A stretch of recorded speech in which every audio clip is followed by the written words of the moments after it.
नमस्कार मित्रांनो, ठिपक्यांची रांगोळी या मालिकेच्या आजच्या एपिसोडमध्ये अप्पू शशांकला विचारते, सांग ना खडूस, मी काय करायला हवं होतं? मी आपलं बाळ सुमीला दिलं म्हणून तू चिडलाय का माझ्यावर? प्लीज मला माफ कर असं बोलू लागते.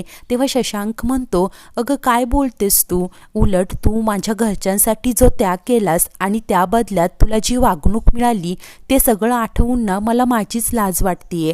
तेव्हा अप्पू म्हणते, काय बोलतोय खडूस? ती सगळी माझी माणसं नाहीयेत का? त्यावर शशांक म्हणतो की तू जितका आम्हाला आपलं मानलंस ना, मला आपलं मानलंस, तितका आम्ही सगळ्यांनी तुला आपलं नाही मानलं ग. आम्ही तर तुझ्यासारखी गुणी मुलगी डिझर्व करतच नाही आणि म्हणूनच तर मी त्या दिवशी तुला सांगितलं होतं की या घरातून निघून जा म्हणून. अप्पू म्हणते, परंतु ती आपली फॅमिली आहे ना, आपली कानिटकर फॅमिली, बेस्ट फॅमिली. तेव्हा शशांक म्हणतो, होय, परंतु बेस्ट फॅमिलीला सुद्धा काही गोष्टी शिकण्याची गरज असते. ते सगळं जाऊ देत आणि इथे समोरच तुझ्या घराच्या दारात आपली पहिली भेट झाली होती, ती तुला आठवते का असं विचारतो आणि दोघांनाही त्यांच्या पहिल्या भेटीचे काही क्षण आठवतात. म्हणतो, आपण दोघेही किती विचित्र वागायचो ना, तू मला शिष्ट वाटायची तर अप्पू म्हणते की आणि तू खडूस वाटायचा नाही तर आहेसच खडूस आणि म्हणूनच तर मला तुझ्याशी लग्न करायचं नव्हतं. तेव्हा शशांक हसतच म्हणतो, आपलं लग्न कुठल्या परिस्थितीत झालं होतं ना ते आठवलं ना की मला आत्ताही हसू येतं.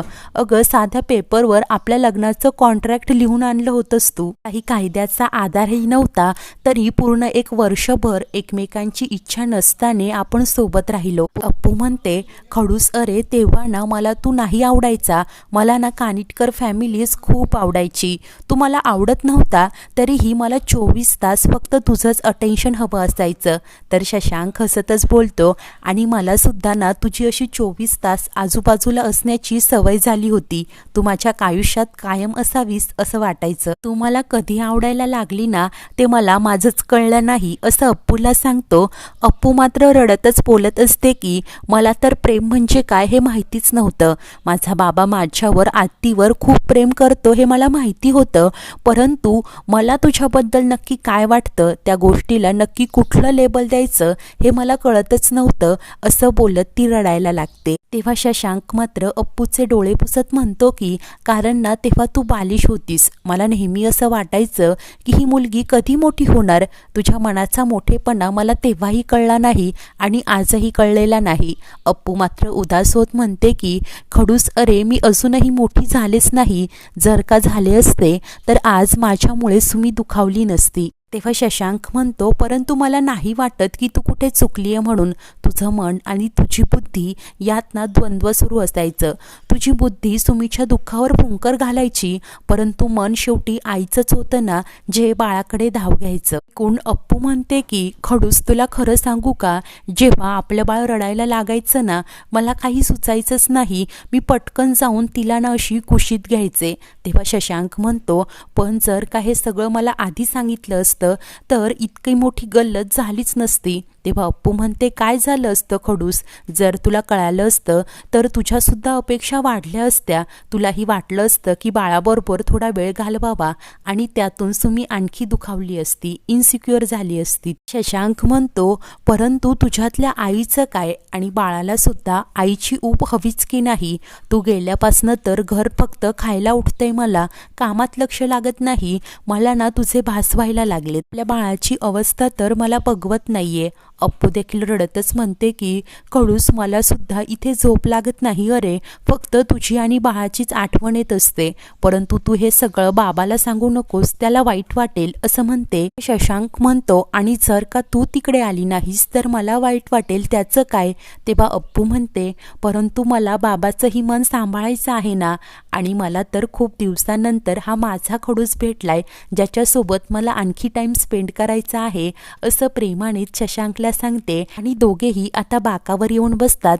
अप्पू प्रेमानेच त्याच्या खांद्यावर डोकं टेकवत जरा विसावते आणि दोघेही रात्रभर तसेच झोपी गेलेले असतात.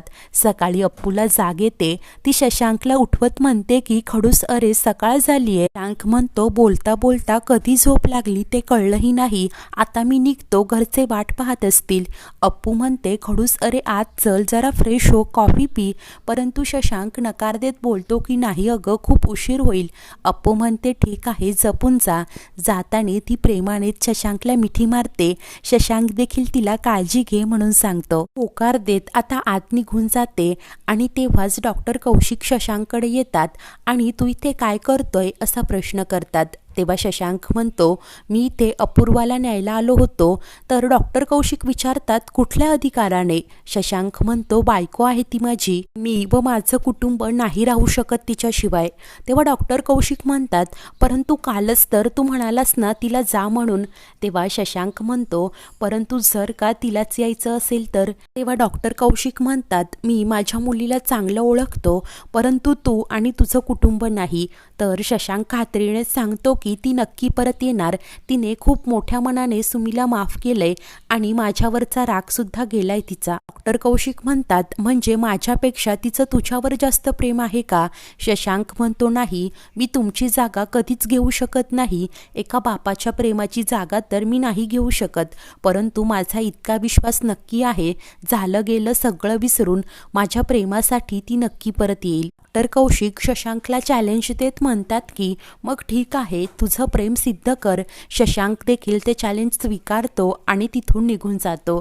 डॉक्टर कौशिक मात्र गालात हसत असतात. तर दुसरीकडे माई आता सुमी आणि घरातील सर्वांना सांगतात की आम्ही सुद्धा जाऊन आलो. शशांकने देखील खूप रिक्वेस्ट केली परंतु अप्पू तिच्या निर्णयावर ठाम आहे. पण्णा म्हणते यावेळेस सारिकाताई सुद्धा अप्पूला पाठवण्यासाठी फार काही उत्सुक नाही. तेव्हा माई बोलतात पण आपण आता असं काय केलं पाहिजे की अप्पूला कळेल आपल्याला पश्चाताप झालाय. कुकी मात्र म्हणतो की पण खरंच होतोय का पश्चाताप, हे तर नेहमीच झालंय. अप्पू आपल्या घरासाठी काहीतरी महान कार्य करते, आपण तिला चुकीचं समजतो, वाटेल ते बोलतो. मग ती खूप दुखावली जाते, तिच्या बाबाच्या घरी निघून जाते. मग आपण तिच्यासमोर 4 पश्चातापाचे अश्रू गाळतो असं तो वैतागत सांगत असतो. तेव्हा घरातील सर्वच जण कुकीला म्हणतात की तू जाऊन बोलतोस का अप्पूशी. कुकी म्हणतो की कुठल्या तोंडाने जाऊ तिच्याकडे. आजवर तर आपण तिला शब्दांचा मार दिला परंतु आता तर तिच्यावर हात उगारण्यापर्यंत मजल गेली. मग कुठल्या तोंडाने जाऊन सांगू की बाळा घरी चल म्हणून. तो अप्पूकडे जाण्यास स्पष्टपणे नकार देतो परंतु सुमी मात्र म्हणते की मी कुणाचंही ऐकणार नाही. ती सगळ्याची जबाबदारी स्वतःवर घेते आणि अप्पूला मनवण्यासाठी मी सगळे प्रयत्न करील असं म्हणत ती आता अप्पूकडे जाणार असते. काही वेळानंतर सुमी वर्तकांच्या घरी आलेली असते आणि रडतच अप्पूला म्हणते की तुझ्याशी खूप चुकीचं वागलीये आणि ती चूक नकळतपणे घडली असं नाही म्हणणार मी. जरी ते बाळ माझं असतं ना तरी तुझ्याशी असं वागणं खूप चुकीचं असतं. तर माझ्यासाठी खूप मोठा त्याग केलास, तुझं बाळ मला दिलंस. कुठली आई एवढा मोठा त्याग करेल, परंतु मी मात्र तुझं मोठं मन नाही ओळखू शकले, खूप चुकले मी असं म्हणत सुमी आता ढसढसा रडायला लागते. तिला तिच्या वागण्याचा खूपच पश्चाताप होत असतो. ती रडतच हात जोडत म्हणते की तू माझ्या वागण्याची शिक्षा घरच्यांना, शशांक दादाला आणि बाळाला नको देऊस, त्या दोघांनाही तुझी खूप गरज आहे. अप्पू देखील रडतच म्हणते की सुमी अगं मी तुझ्यावर रागावली नाहीये. ते ऐकून सुमीच्या जीवात जीव येतो आणि ती रडतच बोलते की तुझ्या समोर येऊन माफी मागण्याची माझ्यात हिंमतच होत नव्हती. अशी येऊन काय बोलू, कसं बोलू ते मला कळतच नव्हतं आणि मी आता तुला खात्री देते, तू घरी परत आलीस ना तर घरातील कुठलाच व्यक्ती कधीही तुझ्याशी असं वागणार नाही असं आता विश्वासाने अप्पूला सांगू लागते. अप्पू मात्र रडतच म्हणते की सॉरी सुमे, परंतु मी आता त्या घरी परत नाही येऊ शकत. सुमी म्हणते काय झालं, तुला आमची आठवण येत नाही का. अप्पू कासावीस होत म्हणते की असा एकही क्षण गेला नाही की मला तुम्हा सगळ्यांची आठवण आली नाही.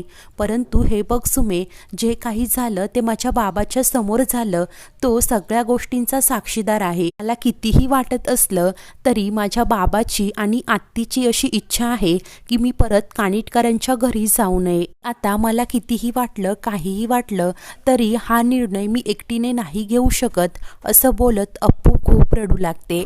तर पुढील भागात आता अप्पूला घरी परत आणण्यासाठी कुकीकडे एक प्लॅन असतो. सुवा म्हणते की हा तर बेस्ट आहे, तर माई म्हणतात परंतु काही भलतं-सलतं झालं म्हणजे.